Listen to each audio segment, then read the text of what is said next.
World health organisation का मानना है कि रात में 40 डेसिबल से ज्यादा की आवाज और दिन में 80 डेसिबल से ज्यादा की आवाज शरीर के साथ साथ आपके मन पर भी बुरा असर डालती है। लेकिन हमारे शहरों में शोर मचाना ताकत दिखाने का जरिया बनता जा रहा है। सोचिए, क्या जश्न के नाम पर 80 डेसिबल से ज्यादा शोर करने वाली शादी को सभ्य समाज की शादी माना जा सकता है? सवाल यह भी है कि क्या आस्था के नाम पर धार्मिक स्थलों से आने वाली 80 डेसिबल से ज्यादा की आवाज को प्रार्थना या दुआ माना जा सकता है? क्या 80 डेसिबल से ज्यादा शोर करने वाले वाहनों को सड़क पर चलने का अधिकार मिलना चाहिए?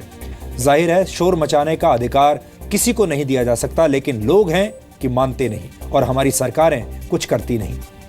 आगे बढ़ते हैं और आपको यह बताते हैं कि कैसे एक आवाज तमाम मर्यादाओं को तोड़कर शोर में तब्दील हो जाती है।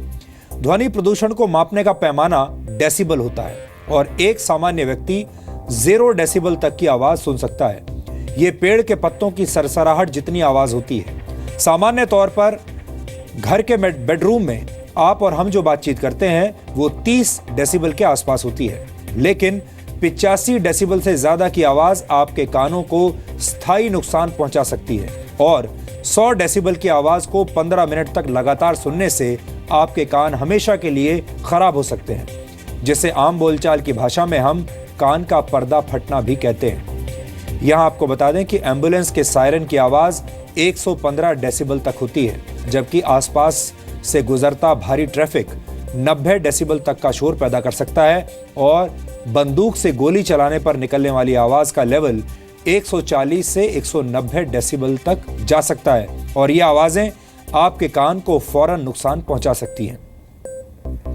इंडियन मेडिकल एसोसिएशन के मुताबिक 80 डेसिबल से ज्यादा की आवाज न सिर्फ कानों को नुकसान पहुंचाती है, बल्कि इसका असर पूरे शरीर पर पड़ता है। ज्यादा ऊंची आवाज से हार्ट रेट और ब्लड प्रेशर बढ़ जाता है और इंटरनल ब्लीडिंग का खतरा पैदा हो जाता है। रात में होने वाला शोर बुजुर्गों और छोटे बच्चों की नींद की क्वालिटी पर बहुत बुरा असर डालता है और यहां तक कि ज्यादा शोर के बीच में रहने वाले व्यक्ति की पूरी शख्सियत यानी पूरी पर्सनैलिटी में बदलाव आ सकता है।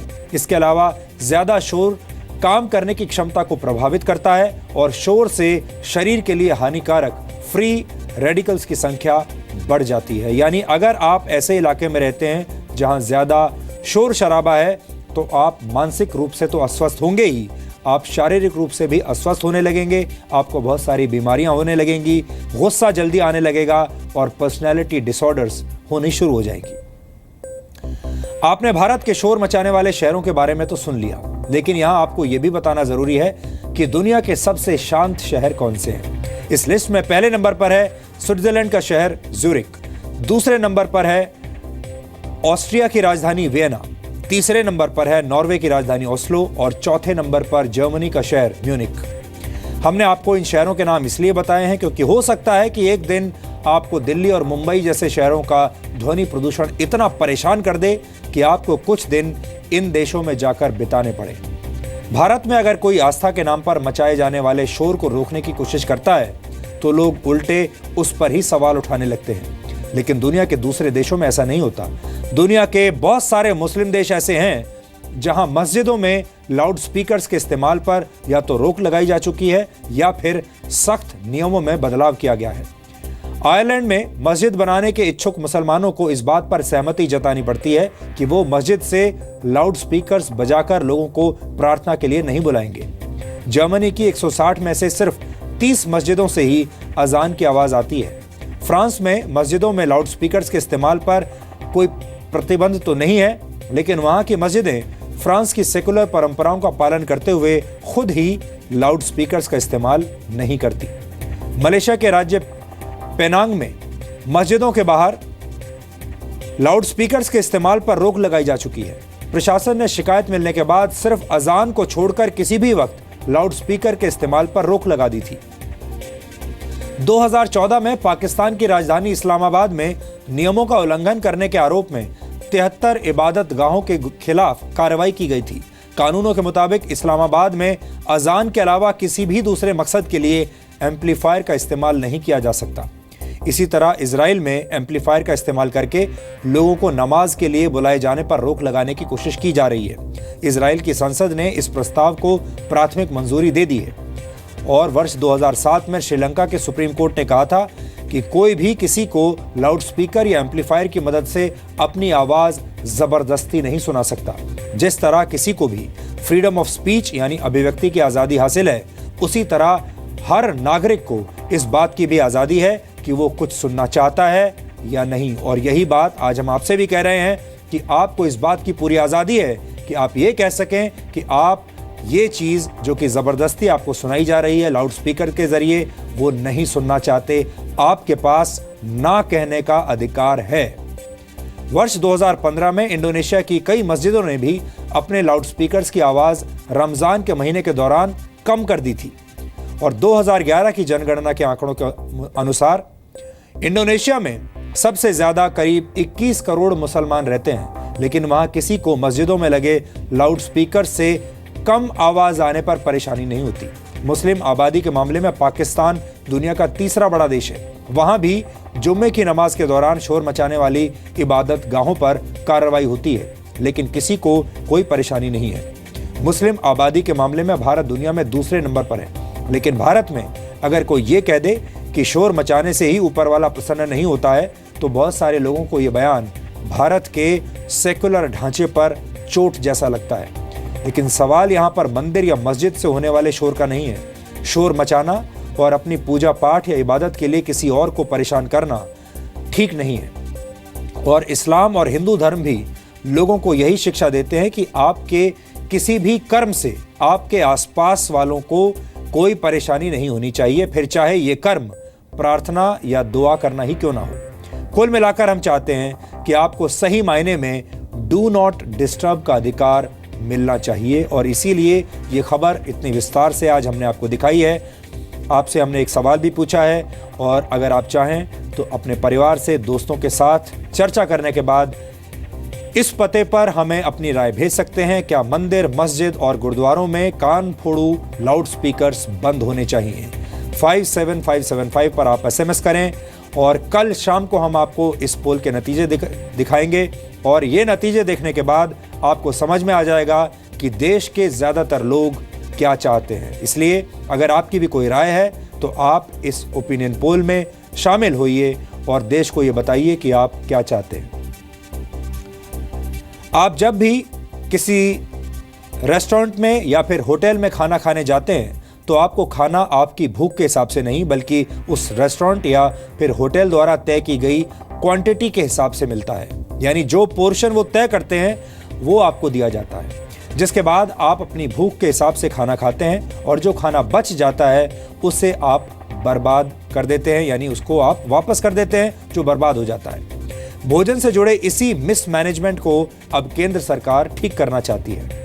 केंद्र सरकार जल्द ही एक नियम लाना चाहती है जिसमें यह तय होगा कि होटल या रेस्टोरेंट में आम लोगों को उतना ही भोजन परोसा जाए जितना वो खाना चाहते हैं और पैसा भी उसी हिसाब से लिया जाए। यह फैसला भारत में खाने की बर्बादी को रोकने के लिए किया जाएगा, क्योंकि सरकारी आंकड़ों के मुताबिक भारत में अलग अलग वजहों से हर साल 670 लाख टन भोजन बर्बाद होता है। इतने भोजन से बिहार की पूरी आबादी का पेट एक साल के लिए भर सकता है। 132 करोड़ की आबादी वाले भारत में हर दिन करीब 19 करोड़ लोग भूखे पेट सोने पर मजबूर हैं। वर्ल्ड हंगर इंडेक्स के मुताबिक 118 देशों में से हमारे देश की रैंक 97 है। भारत में हर 6 में से 1 व्यक्ति कुपोषित है और हर 4 में से 1 बच्चा कुपोषण का शिकार है। यानी भारत में खेतों से लेकर होटल्स और रेस्टोरेंट्स तक हर जगह खाद्यान्न और भोजन की बर्बादी होती है। इस बर्बादी को रोकना पूरे भारत का कर्तव्य है और इसी विचार के साथ आज हमने आपके लिए ये विश्लेषण किया है।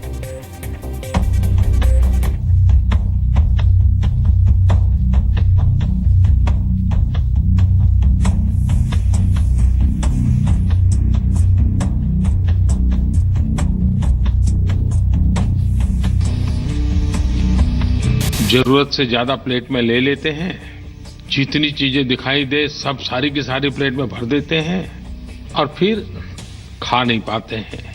जितना प्लेट में भरते हैं उससे आधा भी पेट में नहीं भरते हैं और फिर वहीं छोड़ के निकल जाते हैं। केंद्र सरकार अब आम आदमी की डिक्शनरी से भूख शब्द मिटाना चाहती है और इसके लिए सरकार ने लोगों से खाना बर्बाद करने की आदत पर फुल स्टॉप लगाने की अपील की। क्या कभी सोचा है कि अगर जूठन न छोड़े तो ये कितने गरीबों का पेट भर सकता है? पीएम मोदी ने मन की बात में लोगों से खाना बर्बाद न करने को कहा, लेकिन अब सरकार इसे हकीकत में बदलने जा रही है।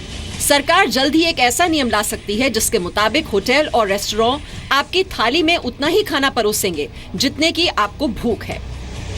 यानी उदाहरण के लिए अगर किसी होटल या रेस्टोरेंट की थाली में 6 पूड़ियां आती हैं, लेकिन आप सिर्फ 4 ही खाना चाहते हैं, तो रेस्टोरेंट और होटल आपको 4 पूड़ियां ही खिलाएगा और उसी हिसाब से पैसे वसूलेगा।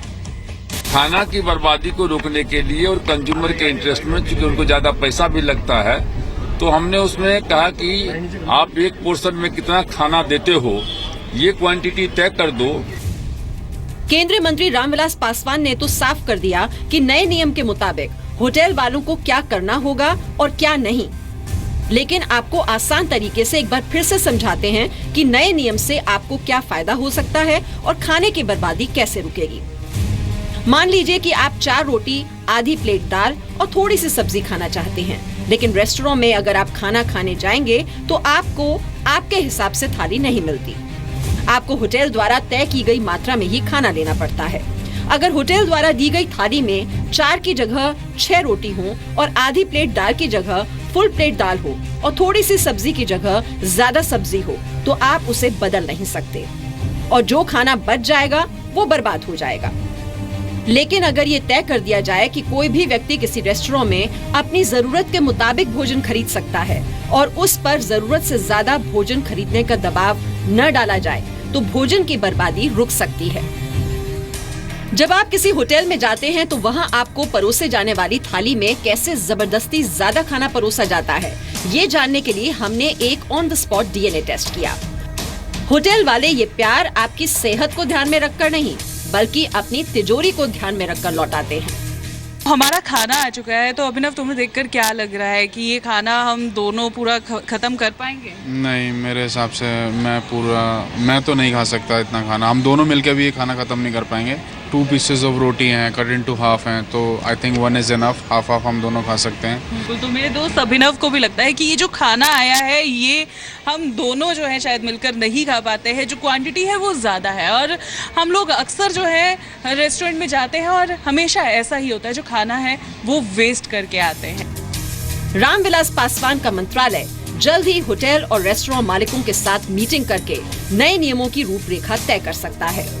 ये पहली बार दुनिया में नहीं है जो ऐसा हो रहा है। ये काफ़ी और कंट्रीज़ में, स्पेशली फ्रांस में काफ़ी एक ट्राइड एंड टेस्टेड मॉडल है, जहाँ पर लोगों पे ऐसे कुछ छोटे छोटे टेस्ट लगा के, जहाँ पर होटल्स और रेस्टोरेंट्स पोर्शन साइजेस छोटे कम करके वेस्टेज खाने की बहुत कम कर पाते हैं। तो एक्चुअली एक इट इज़ अ काफ़ी workable model if you will.